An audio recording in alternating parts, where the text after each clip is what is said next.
ਕੀਤਾ ਠੀਕ ਹੈ। ਜਿਹਦੀ ਵਜੂਹਾਤ ਇਹ ਇੱਕ ਸਟਾਮ ਹੈ। ਇਹਨਾਂ ਬੀਬੀਆਂ ਨਾਲ ਮੇਰਾ ਕੋਈ ਲੈਣ ਦੇਣ ਨਹੀਂਗਾ ਠੀਕ ਹੈ।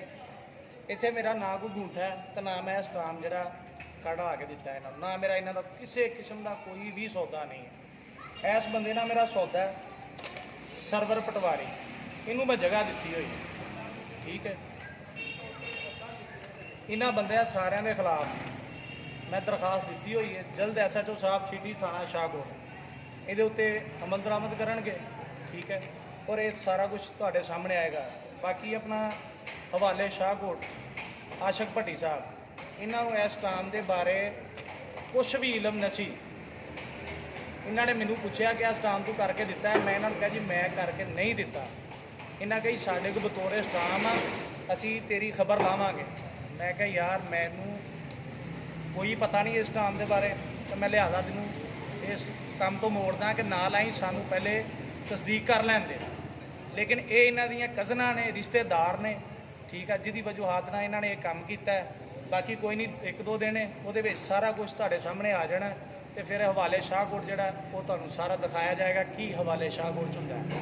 ਅੱਛਾ ਹੰਸ ਭਾਈ, ਇਹ ਵਾਲਾ ਜਿਹੜਾ ਸਟਾਮ ਤੁਸੀਂ ਪਕੜਿਆ ਏ, ਇਹ ਵਾਲਾ ਤੁਸੀਂ ਇਹ ਖੁਦ ਕਰਕੇ ਦਿੱਤਾ ਹੈ ਜਾਂ ਉਹਨਾਂ ਜਾਲੀ ਕਰਵਾਇਆ? ਇਹ ਜਾਲੀ ਸਟਾਮ ਹੋਇਆ ਨਾ। ਇੱਥੇ ਮੇਰਾ ਅੰਗੂਠਾ ਹੈ, ਦੇਖੋ ਇਹ ਸਟਾਮ ਮੈਂ ਕਰਕੇ ਦਿੱਤਾ ਹੈ। ਇੱਥੇ ਮੇਰਾ ਅੰਗੂਠਾ ਲੱਗਾ ਹੋਇਆ ਠੀਕ ਹੈ।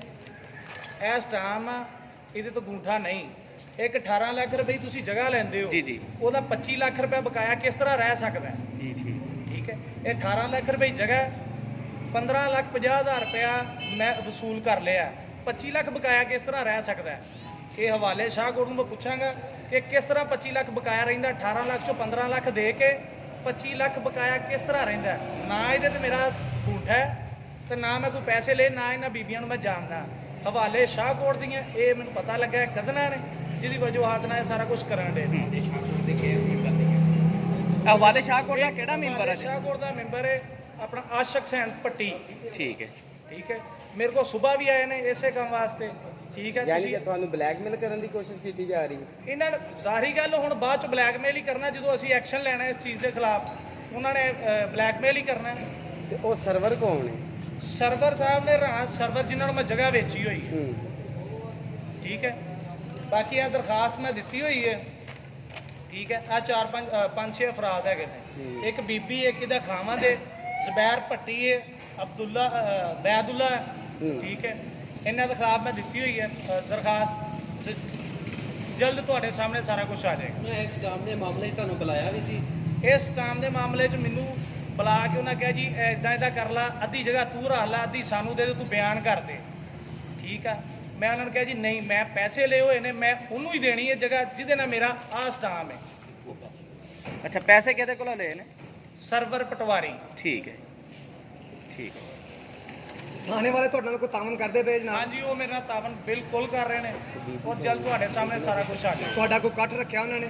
ਹਾਂਜੀ, ਸਾਡਾ ਕੱਲ ਵੀ ਕੱਟ ਸੀਗਾ ਜਿਹਦੇ ਵਿੱਚ ਉਹਨਾਂ ਨੇ ਥਾਣੇਦਾਰ ਸਾਹਿਬ ਨੇ ਉਹਨਾਂ ਕੋਲ ਅਸਲ ਸਟਾਮ ਮੰਗਿਆ। ਤੇ ਸਰ ਜੀ, ਉਹ ਬੀਬੀ ਕੌਣ ਹੈ ਜਿਹਦੇ ਜਗ੍ਹਾ ਦਾ ਮਾਮਲਾ ਹੈ? ਉਹ ਕੌਣ ਨੇ ਇਸ ਜਗ੍ਹਾ ਦਾ, ਕੀ ਤਲਕ ਹੈ ਉਹਨਾਂ ਦਾ? ਉਹ ਤਲਕ ਜੀ ਉਹ ਕਹਿੰਦੀਆਂ ਨੇ ਸਾਡੀ ਵਾਲਦਾ ਦੇ ਪੈਸੇ ਸਨ ਜਿਹੜੇ ਤੂੰ ਸਰਵਰ ਕੋ ਲਏ ਨੇ ਠੀਕ ਹੈ।